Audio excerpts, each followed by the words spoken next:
ये कहानी है भरतपुर गांव के रहने वाले केशव और उसकी पत्नी हेमलता की, जिनकी दो जुड़वा बेटियां थीं, जिनका नाम रिया और दिव्या था।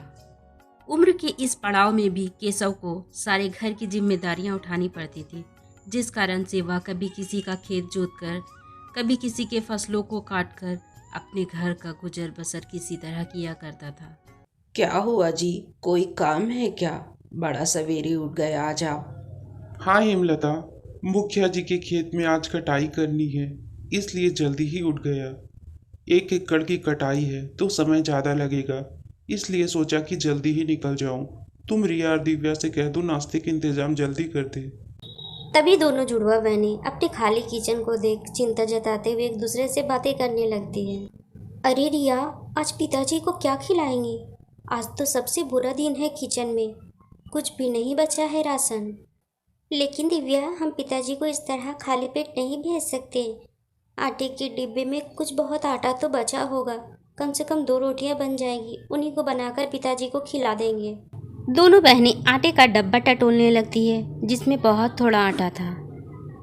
इससे तो काम बन जाएगा, थोड़ा आटा है इसमें।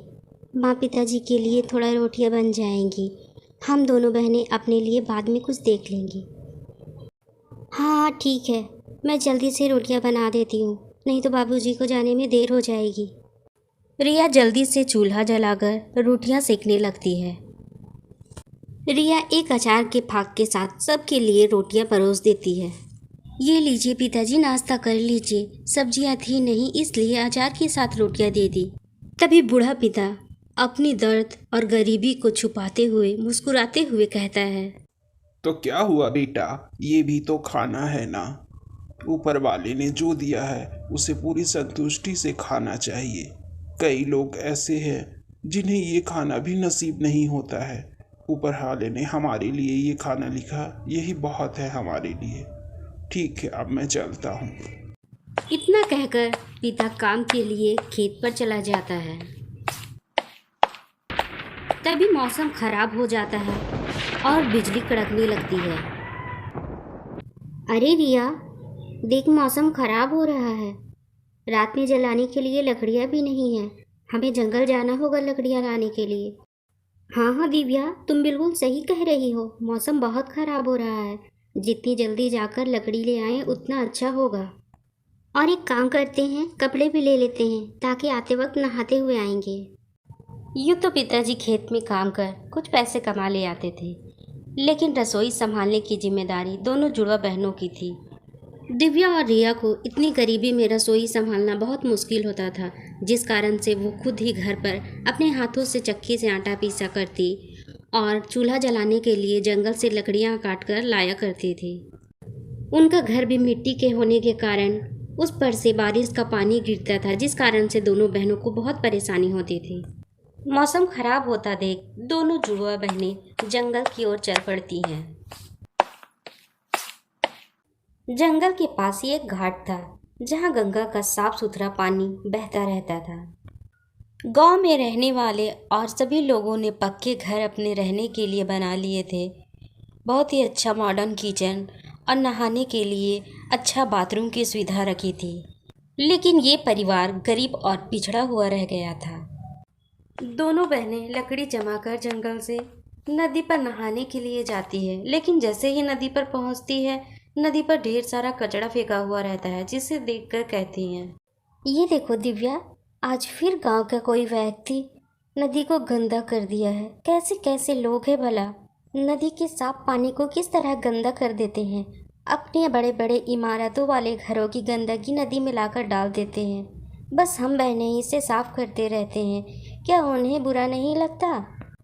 छोड़ो रिया, हम किसी को समझा नहीं सकते हैं।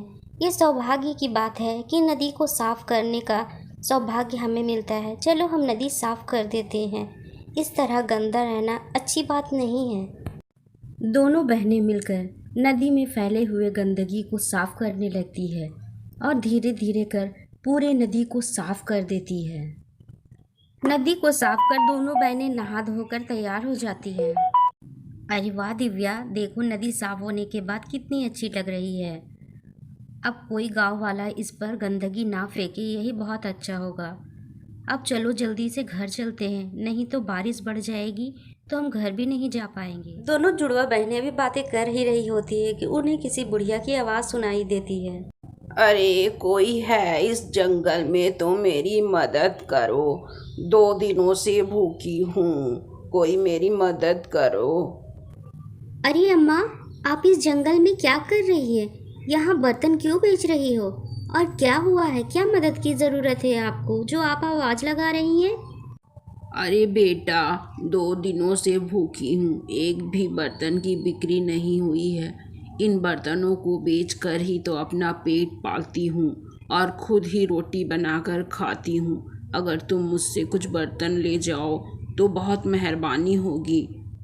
लेकिन अम्मा, हमारे पास तो पैसे नहीं हैं, तो फिर हम आपसे बर्तन कैसे ले सकते हैं?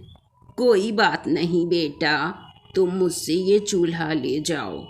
वैसे भी तुम्हारे पास लकड़ियाँ हैं, इसे जलाने के काम आएंगी, क्योंकि तुम्हारे घर पे जो चूल्हा है वो तो पानी से भीग गया होगा।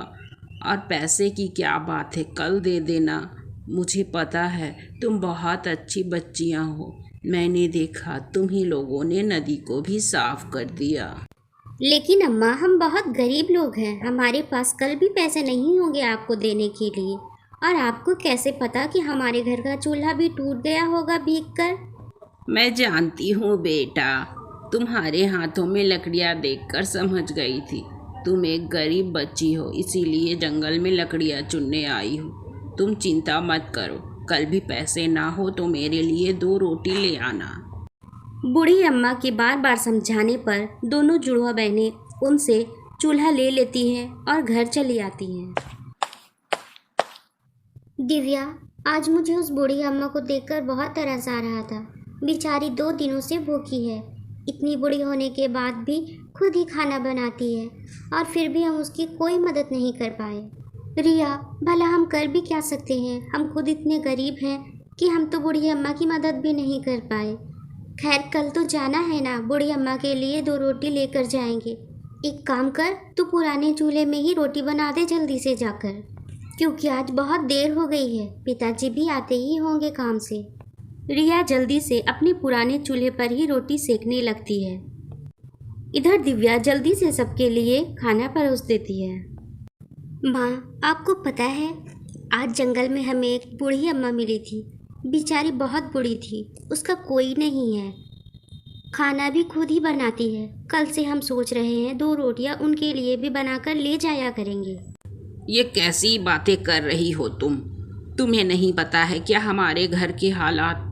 हमारा गुजर बसर तो खुद इतने मुश्किलों से होता है, फिर भला हम किसी और की मदद कैसे करेंगे? तुम्हारे पिताजी अकेले कमाने वाले हैं घर पर, तुम्हें इसकी चिंता नहीं है क्या? हमारा खाना होता नहीं है, दूसरों को बांटेगी। लेकिन माँ, हम दोनों बहनें सोच रही थी कि हम अपने खाने में से एक एक रोटी उस बूढ़ी अम्मा के लिए ले जाया करेंगे, इससे उनके लिए अलग से राशन की ज़रूरत नहीं पड़ेगी। वैसे भी माँ, तुम ही तो कहती हो सब अपना नसीब का खाते हैं। अगली सुबह ही दोनों बहनें उस बूढ़ी अम्मा के लिए रोटी बनाकर लेकर जाती हैं। दोनों जुड़वा बहनें उसी जंगल में पहुंचती है जहां कल बूढ़ी अम्मा ने उन्हें चूल्हा दिया था, लेकिन वहां जाकर देखती है वहां ना बूढ़ी अम्मा थी, ना ही उसकी बर्तन की दुकान। अरे ये क्या, कल तो बूढ़ी अम्मा को यहीं पर देख कर गए थे, यहीं से उन्होंने हमें चूल्हा भी दिया था, लेकिन आज तो बूढ़ी अम्मा है नहीं। हम तो उनके लिए रोटियां भी बना कर लाए हैं, अब क्या करें, कहाँ ढूंढेंगे उन्हें? पता नहीं बूढ़ी अम्मा कहाँ चली गई, कल तो यहीं देखा था उन्हें।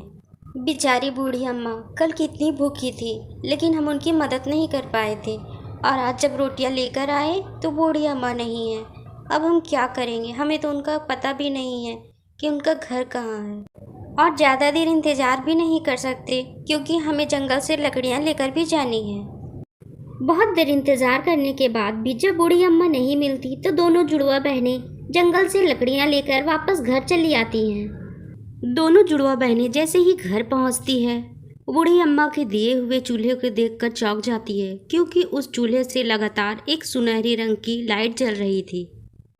ये क्या हो रहा है इस चूल्हे से? ये लाइट कैसे जल रही है? ये चूल्हे को क्या हो गया है? इतना कहते ही चूल्हे पर से आवाज आने लगती है। मैं कोई आम चूल्हा नहीं हूँ, मैं एक जादुई चूल्हा हूँ। बताओ तुम्हें क्या चाहिए। अगर तुम सच में कोई जादुई चूल्हे हो और हमारी मदद कर सकते हो तो हमारी इस टूटे हुए किचन को एक बहुत ही खूबसूरत किचन बना दो। बस इतनी सी बात, ये लो किचन। उस जादुई चूल्हे के ऐसा कहते ही वह टूटी हुई रसोई वहां से हटकर एक बहुत ही अच्छी नई चमचमाती हुई रसोई वहां चली आती है। अरे वाह, ये तो वाकई में कोई जादुई चूल्हा है। ये हमारा रसोई जो पहले टूटा फूटा हुआ करता था कितना अच्छा और खूबसूरत बन गया है। मुझे तो लग रहा है मैं कोई सपना देख रही हूँ। ये कोई सपना नहीं है। तुम लोगों को जो चाहिए बस कहते जाओ, तुम लोगों को वो सब मिलेगा। हो। ए जादुई चूल्हा, हमारे लिए अच्छे अच्छे खाने ला कर दे। जुड़वा बहनें जो भी उस चूल्हे से कहती वो सब वहाँ तैयार हो जाता। ये देख दोनों बहनें बहुत खुश हो जाती हैं। अब सभी लोग बहुत खुश थे। वे लोग अपने लिए एक बहुत अच्छा घर बनवाते हैं, उसमें अपनी ज़रूरत की सारी सुविधाएं करवाते हैं और पूरा परिवार हंसी खुशी से साथ रहने लगता है। अब मैं अपनी बेटियों की शादी बहुत धूमधाम से कराऊंगा। देख लेना, देखने वाले देखते रहेंगे और जल जाएंगे।